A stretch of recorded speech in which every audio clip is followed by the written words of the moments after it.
우리 제목을 따라 해보겠습니다. 성령과 지혜가 충만한 평신도.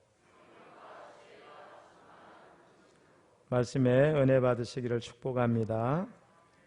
자, 우리에게 꿈이 있다고 하는 거, 비전이 있다고 하는 거 대단히 중요합니다. 지금 우리 시대의 위기는 먹을 것이 없어서 위기가 아니고 또 입을 것이 없어서 위기도 아닙니다. 이 시대의 진정한 위기는 꿈과 비전을 잃어버린 데 있습니다. 요즘에 보면 젊은 사람들도 꿈과 비전을 잃고 달려갈 방향을 잃어버린 사람들이 많이 있는 것 같습니다. 자, 그러면 꿈과 비전만 있으면 아무 문제가 없는 것일까요? 그렇지 않습니다. 우리가 천국 갈 때까지, 하나님 나라가 이 땅에 이루어지기까지 어느 곳에나 문제는 항상 있습니다. 그런데 많은 문제들이 있지만 중요한 것은 우리가 무엇을 보느냐 하는 것입니다.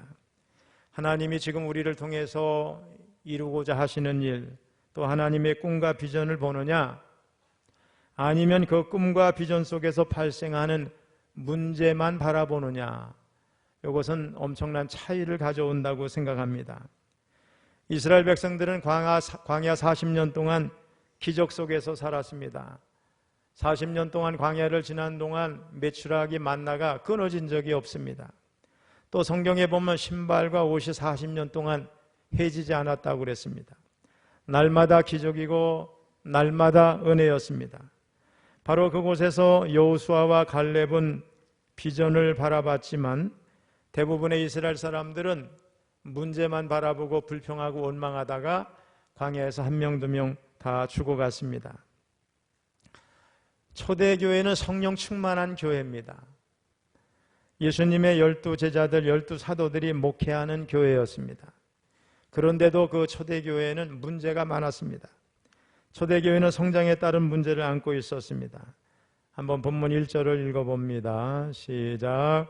그때 제자가 더 많아졌는데 헬라파 유대인들이 자기의 과부들이 매일의 구제에 빠짐으로 히브리파 사람을 원망하니. 여기 보면 그때의 제자가 더 많아졌다 이렇게 말씀합니다. 또 사도행전 2장 14절을 보면 오순절 마가의 다락방에 임한 성령으로 인해서 무려 3,000명이나 되는 사람이 주 앞에 돌아왔습니다. 또 나면서부터 걷지도 못하던 사람이 기적적으로 일어나 걷게 될 때 남자들만 5,000명이나 교회 안으로 들어왔습니다. 5장 14절에는 믿고 주께로 나오는 자가 더 많으니 남녀의 큰 무리더라 이렇게 말씀하고, 오늘 본문 6장 1절에 그때의 제자가 더 많아졌다 이렇게 말씀합니다. 초대교회는 이제 1만 명이 넘는 거의 대형교회 수준이 됐습니다. 사도들이 목회하던 초대교회 당시에 예루살렘에는 약 3만에서 최대 10만 명 정도가 살고 있었다고 합니다. 평균적으로 5만에서 7만 명 정도라고 말하는 사람도 있습니다. 근데 초대교회 1만 명의 성도가 있다 그러면 100% 다 출석했을 것 같지는 않고 번갈아 출석을 하고 또 그 사람들이 집에 갔을 때 그 가족들이 영향을 받는 걸 생각하면 예루살렘 인구의 상당수가 예수를 믿고 교회에 나왔다는 것을 우리가 알 수 있습니다. 그런데 그렇게 엄청난 일이 이루어지고 있는 바로 초대교회에도 문제가 있었습니다. 핍박과 박해가 있었고 아나니아와 삽비라 같이 하나님께 위선과 거짓으로 헌신하는 사람도 있었습니다. 그리고 본문에 보면 구제 문제로 교회가 큰 난관에 봉착을 했습니다. 당시 이스라엘은 로마의 식민지 아래에 있었기 때문에 교회도 어렵지만은 각 성도들이 너무나 어려웠습니다. 초대교회 성도들은 자기 재산을 팔아서 서로 끊임없이 나누는 삶을 살았지만은 어려운 사람이 너무 많아서 혹가다 구제에 빠지는 사람이 계속 발생을 했습니다. 여러분, 성령 충만한 사도들이 목회를 해도 그 교회에 문제가 있었습니다. 긍휼 사역을 하다 보면 손이 미치지 않은 사람들, 또 그런 구석이 있기 때문에 원망과 불평이 있을 수밖에 없습니다. 자, 그런데 본문에서 볼 때 초대교회의 문제는 표면적으로는 구제의 문제였지만 그 내부에는 교회의 분열이라고 하는 심각한 문제가 있었습니다. 성령 충만했던 초대교회도 히브리파 또 헬라파 이렇게 이제 파를 나누어서 교회가 분열될 만큼 심각한 위기가 있었습니다. 우리 교회는 다양한 사람들이 옵니다. 많이 배운 사람도 오고 적게 배운 사람도 오고 또 노인도 오고 청년도 오고 오늘처럼 어린이부 아이들도 옵니다. 가진 사람도 있고 못 가진 사람도 있습니다. 그런 만큼 다양한 갈등이 존재하는 것이 바로 교회입니다. 자, 그런데 문제는 갈등 자체가 아닙니다. 우리 경영학에서 보면 제가 공부할 때 갈등 이론이라는 게 있습니다. 그러니까 모든 조직이나 모든 공동체 안에는 반드시 갈등이 있는 것이 필연이라는 거예요. 근데 그것을 부정적으로 보면 문제가 잘 해결되지 않고 어려운 것이지만은 그 갈등을 잘 관리하고 해결하면 그 공동체가 더 영적으로나 또 세상적으로 말하면 더 잘 되는 거죠. 더 성장할 수 있게 되는 겁니다. 오늘 우리 시대의 진정한 문제는 갈등이 있는 것이 아니라 그 갈등의 문제를 해결할 지도자, 리더십의 부재에 있다고 생각합니다. 리더십의 위기입니다. 문제는 자꾸 발생하는데 그래서 수습할 사람이 없어요. 정치, 경제, 사회, 교육 등 사회 모든 분야에 문제가 있습니다. 여러분, 이 나라 최고 지도자를 비롯해서 여야의 지도자들, 정당의 지도자들이 정말 리더십을 가진 사람들이라면 서로 화합하고 머리를 맞대고 너의 문제가 나의 문제고 나의 문제가 너의 문제인데 우리가 힘을 합치면 이 나라의 문제가 해결된다 이렇게 생각하고 정말 리더십을 발휘하게 될 줄로 믿습니다. 그런데 문제를 해결할 리더십이 없으니까 문제가 되고 그런 리더십이 존재한다면 그 자체로 갈등은 엄청난 축복이 될 줄로 믿습니다. 오늘 본문 1절로 7절 말씀을 통해서 진정한 리더십의 모습을 우리가 발견하게 됩니다. 우리 사도들은 이 문제를 어떻게 해결했을까요? 우리 한번 2절을 읽어보겠습니다. 시작.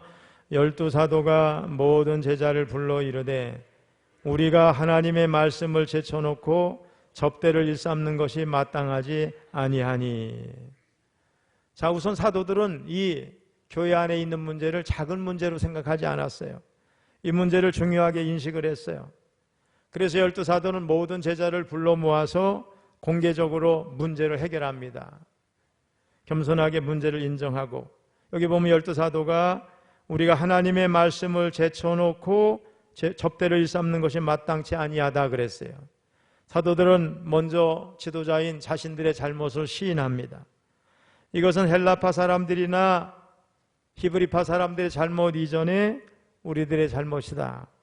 이렇게 인정하는 거죠. 이게 참된 리더십이라고 생각합니다. 사도들은 문제의 핵심을 정확하게 파악을 했습니다. 여러분, 본질을 파악하지 못하고 엉뚱한 거 건드려 놓으면 문제가 더 커지지요. 그러니까 우리가 지도자는 핵심을 파악해서 문제의 근본적인 원인이 뭔지를 알아내는 거, 이게 중요하다고 생각을 합니다. 우리 제자들이 이렇게 보니까 지금 발생한 문제는 구제의 문제가 아니라 우선순위의 문제라는 것을 알게 됐습니다. 교인 간의 갈등과 교회 안의 분열이 일어난 조짐이 보이는 것은 단순히 구제를 잘하느냐 못하느냐 이런 문제가 아니라 또 행정의 문제가 아니라 우리들 자신의 문제라는 거예요. 하나님의 말씀을 선포하고 가르친 일을 소홀히 하고 이걸 임무를 분담해서 나눠줘도 되는데 사도들이 직접 그런 일을 감당하다 보니까 정작 해야 할 것은 못하고 해야 될 일도 잘 안 되고 그리고 중요하지 않은 일에 있어서 또 문제가 생기고 그랬다는 거죠. 다시 말하면 제자들이 사도들이 우선순위가 잘못됐다는 거, 이것은 사역이 자신들에게만 독점되고 있다는 것을 알았다는 거예요. 그들은 말씀도 붙들고 있었고 사역도 붙들고 있다 보니까 자신도 손해고 자신들도 손해고 결국 교회도 손해였다는 것을 알게 됐습니다. 자, 오늘날 교회를 보면요, 1%의 교역자, 그 다음에 99%의 우리 평신도들로 구성이 되어 있어요. 자, 그런데 말씀을 가르치고 사역을 하는데 1%의 교역자가 모든 것을 하려고 하고 그 중심이 되려고 하니까 문제가 되는 거죠. 초대교회 사도들은 그들이 사역을 독점하고 있는 것이 문제라는 것을 정확하게 파악을 했어요. 은사에 따라 하나님이 각 사람에게 주신 분량에 따라서 은사에 따라 능력에 따라 봉사하게 하지 않고 사도들이 독점을 하고 있다고 하는 것을 깨달았어요. 그래서 문제를 파악하고 나서 지혜로운 해결책을 모세가 하는데 3절 4절을 한번 우리 읽어보겠습니다. 시작. 형제들아 너희 가운데서 성령과 지혜가 충만하여 칭찬받는 사람 7을 택하라. 우리가 이 일을 그들에게 맡기고 우리는 오로지 기도하는 일과 말씀 사역에 힘쓰리라 하니. 해결 방법의 첫째는 뭐냐면 사역을 사도들이 독점하는 게 아니라 위임을 하고 분담하는 거였어요. 말씀을 가르치는 것은 사도들이 하지만 교회 행정과 사역은 모두 제자들에게 나누어 주는 게 옳다, 이렇게 깨달은 겁니다. 광야에서 여러분 이스라엘 백성들은 모세를 굉장히 존경했어요. 그래서 모든 문제를 모세에게 다 가져와서 해결해 달라고 아침부터 저녁까지 줄을 쫙 쓰니까 여러분 200만이나 되는 사람인데 문제를 가진 사람이 얼마나 많겠어요. 모세는 백성들을 긍휼히 여기는 마음으로 한 사람 한 사람의 문제를 다 듣고 그걸 해결하려고 하니까 모세도 지치고 줄을 서서 언제나 내 차례가 오나 기다리는 백성들도 다 지친 거예요. 그것을 멀리서 바라보던 모세의 장인 이도로가 조언을 합니다. 왜 당신 혼자서 다 하려고 하느냐? 결국 어떻게 했어요? 10부장, 50부장, 100부장, 1000부장 이런 식으로 분담을 해서 중요하지 않은 일들을 또 중요한 일들을 잘 구분해가지고 나눠줘서 잘 해결하게 하니까 모세도 편하고 백성들도 좋고 잘 해결이 됐어요. 그래서 오늘날 경영학 원론에 보면 최초의 조직을 시도한 사람, 조직을 만든 사람, 그 사람이 모세다 이렇게 기록이 돼 있어요. 경영학 책에 그렇게 돼 있어요. 오늘날 교회에서 집사, 권사, 장로, 속장, 또 지역장 이렇게 분담해서 하는 것과 똑같죠. 하나님께서는 우리를 그리스도의 몸으로 부르셨어요. 근데 우리 지체를 한번 보세요. 몸에 작은 혈관 하나가 막혀도 문제가 되죠. 신경에 조그만 문제가 있어도 온 몸이 어떻게 해요? 참 문제가 되는 걸 우리가 알 수 있어요. 이렇듯 하나하나의 지체는 작은 것 같지만 대단히 중요합니다.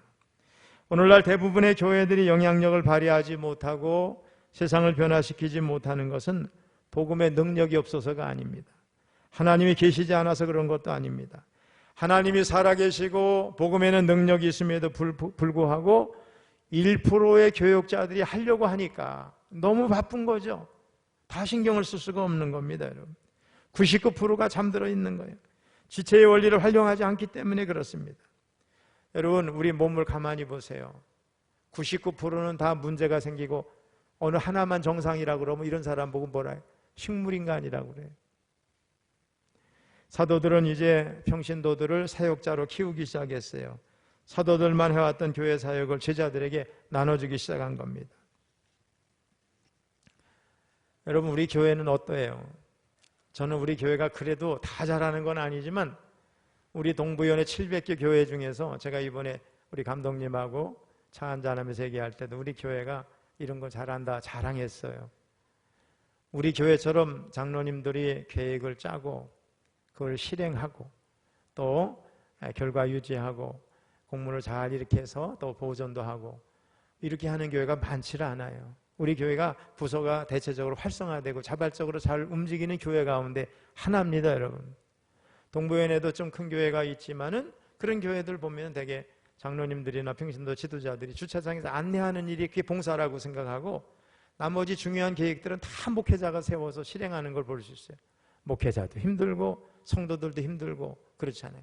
목회자가 없으면 아무것도 안 되는데 우리 교회를 가만히 보면 한 달에 한 번씩 연합석회는 장로님들도 설교하고 부서별로는 장로님들이 계획을 사서 다 실행을 하고 각 부서별로 다 알아서 움직여요.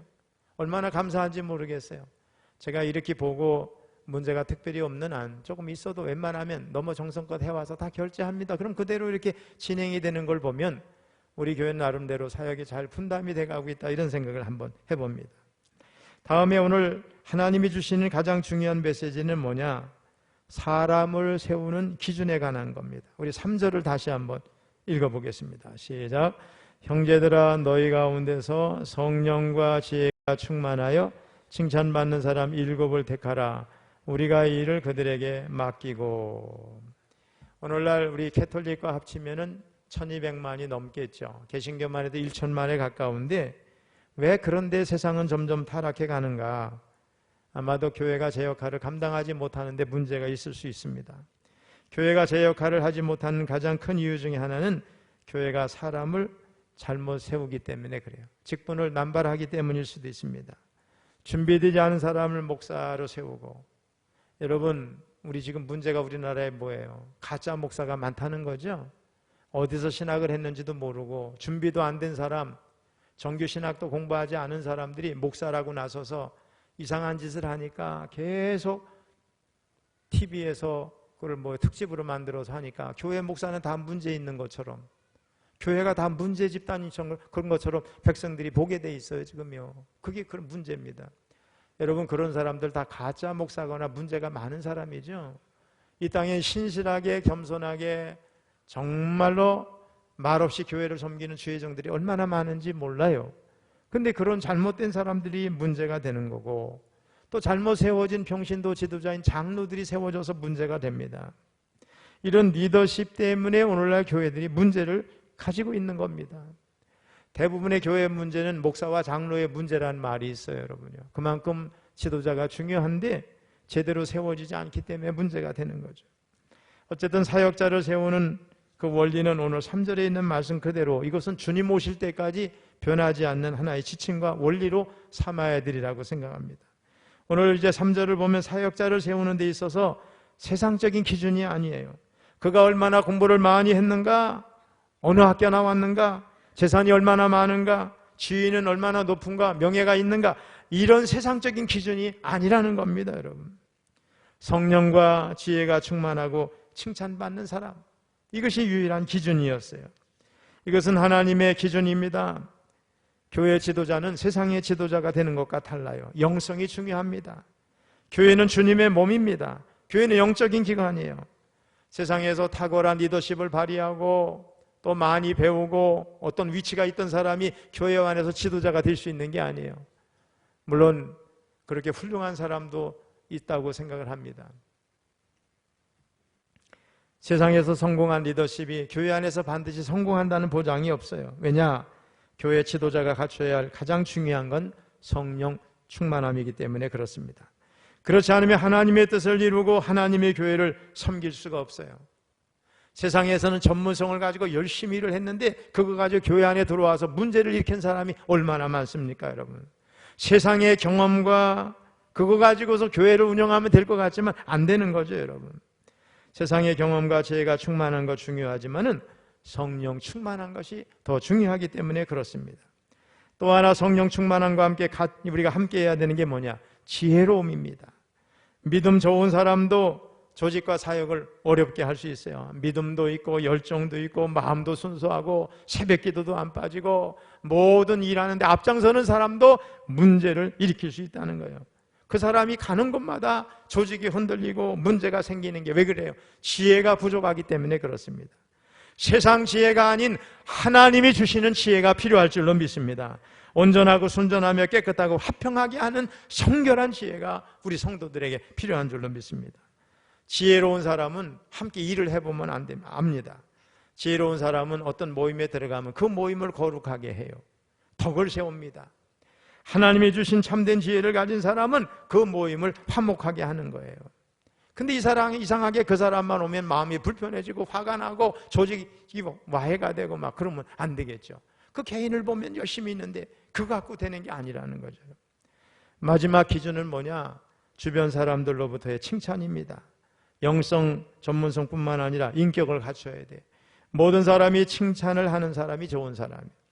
여러분은 모든 사람이 추천하는 사람 또 혹은 칭찬받는 사람 되기를 주님의 이름으로 축원합니다. 여러분 꼭 그런 사람 되시기 바랍니다. 아주 독선적이고 자기밖에 모르고 자기가 최고고 그러면 안 됩니다. 교회 지도자가 될 사람은 남을 세워주고 때로는 자기가 알아도 모른 척하고 자기가 할 수 있어도 또 옆 사람이 할 수 있도록 세워주고 상대방을 칭찬하고 그런 사람이 돼서 조직을 화목하게 하는 사람이 진짜 지도자의 자격이 있는 줄로 믿습니다. 남을 정죄하고 판단하고 그렇게 할 수 있느냐고 막 그런 사람은 안 되는 거죠. 여러분. 믿음의 사람, 성숙한 사람, 지혜 있는 사람, 칭찬 듣는 사람이 교회 지도자가 될 때 교회는 그 목표를 향해서 비전을 향해서 아주 담대하게 나가게 될 줄로 믿습니다. 사실 우리 교회의 문제는요, 건물을 넓히고 재정이 풍성해지는 것에 있지 않습니다. 물론 그런 것이 있으면 더 크게 일할 수 있겠지만은 문제의 해답은 뭐냐? 저와 여러분이에요. 그 교회의 수준은 재정 상태도 아니고 건물의 크기도 아니고 성도들의 수도 아니라는 거예요. 그 교회의 수준은 가장 중요한 건 목회자의 수준일 것이고 그 다음에 중요한 건 평신도 지도자들의 수준인 거죠. 이 사람들의 영적 수준이 낮으면 그 교회는 계속 문제를 가지고 흔들리게 돼 있는 거죠, 여러분. 그래서 지도자가 되는 사람은 기도 많이 하고 지혜롭게 행동할 줄 알아야 되고 언어도 절제할 줄 알아야 되고 그래야 될 줄로 믿습니다, 여러분. 우리 4절을 다시 한번 보겠습니다. 시작. 우리는 오로지 기도하는 일과 말씀 사역에 힘쓰리라 하니. 성공하는 사람의 7가지 습관이라는 책 여러분 아시죠? 스티븐 코비 박사가 썼는데 이런 말을 했어요. 우선순위를 제대로 세우고 그 우선순위에 집중할 수 있는 능력이 지도자의 능력이라고 그랬어요. 여러분, 교회 우선순위가 뭐예요? 내 집은 만민이 기도하는 곳이라 그랬어요. 교회는 기도가 우선입니다, 여러분. 또 말씀을 전하는 것이 우선이에요.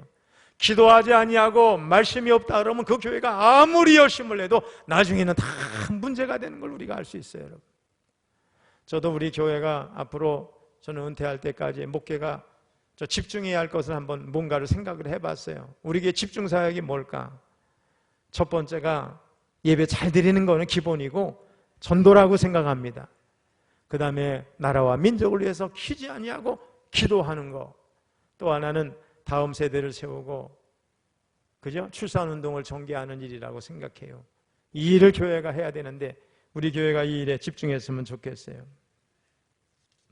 목회자 일과 지도자의 일은 말씀을 전하고 기도하는 일이에요. 그리고 사역은 병신도 리더십을 세워서 하면 됩니다.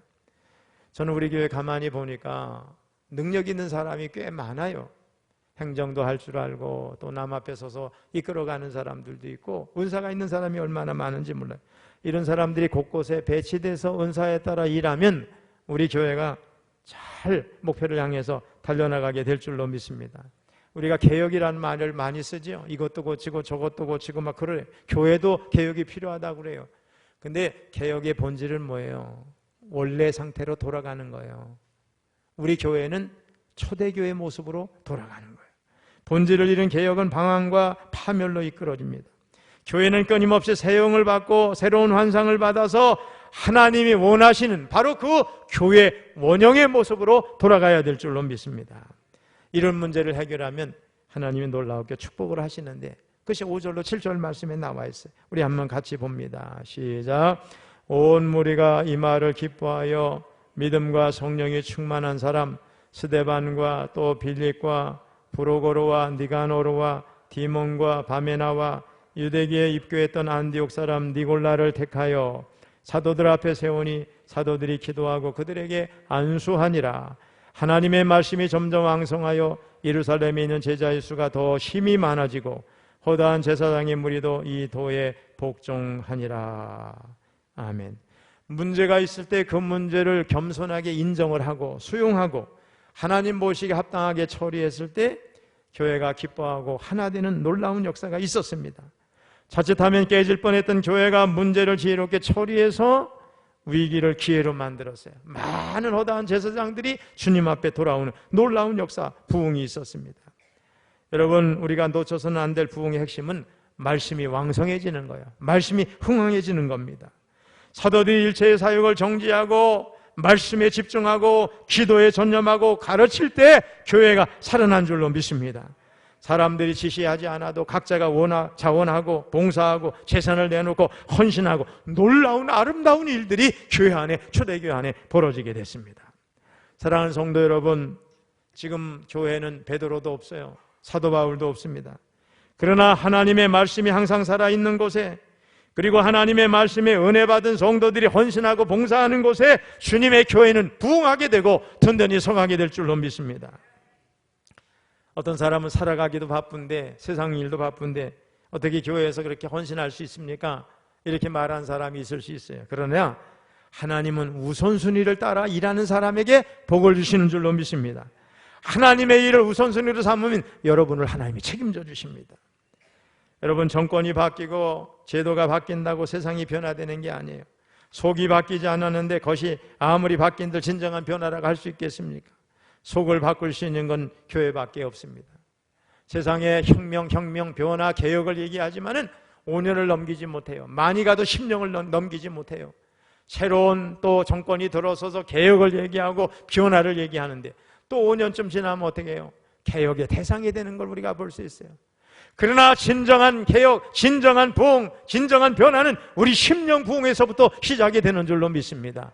2000년 역사 가운데 도도히 흐르는 이 성령의 역사 가운데 이루어진 심령의 변화가 이 사회를 변화시키고 교회를 변화시키시는 줄로 믿습니다. 여러분, 속을 바꿀 수 있는 건 교회밖에 없습니다. 사람의 심령을 바꿀 수 있는 건 오직 하나님이십니다. 여러분, 죄인이 변하여 은혜의 사람이 되고 미워하는 사람, 싸우는 사람, 다투는 사람, 시기가 많은 사람들이 평화를 만드는 사람, 화해의 사람들이 되는 것입니다. 이것이 복음의 능력입니다. 여러분, 교회가 살아있고 빛을 발할 때, 하나님의 말씀을 담대하게 전할 때 이 세상은 변화될 줄로 믿습니다. 여러분, 이 역사를 변화시키는데 여러분 참여하시기를 바랍니다. 세상을 변화시키는데 여러분이 주도적으로 참여하시기를 바랍니다. 교회가 하나님이 주신 본질과 사명에 충성하기만 하면 그 교회를 통해서 세상을 변화시키는 것이 하나님의 뜻인 줄로 믿습니다. 세상 문제에 대한 모든 해답은 교회에 있습니다. 여러분, 교회가 해답입니다. 예수가 해답입니다. 복음이 해답입니다. 하나님의 해답은 성령과 지혜가 충만한 저와 여러분입니다. 여러분, 성령과 지혜가 충만하고 칭찬받는 성도들이 돼서 교회의 부흥과 하나님 나라 확장에 크게 쓰임받는 저와 여러분 되실 수 있기를 주님의 이름으로 축원합니다.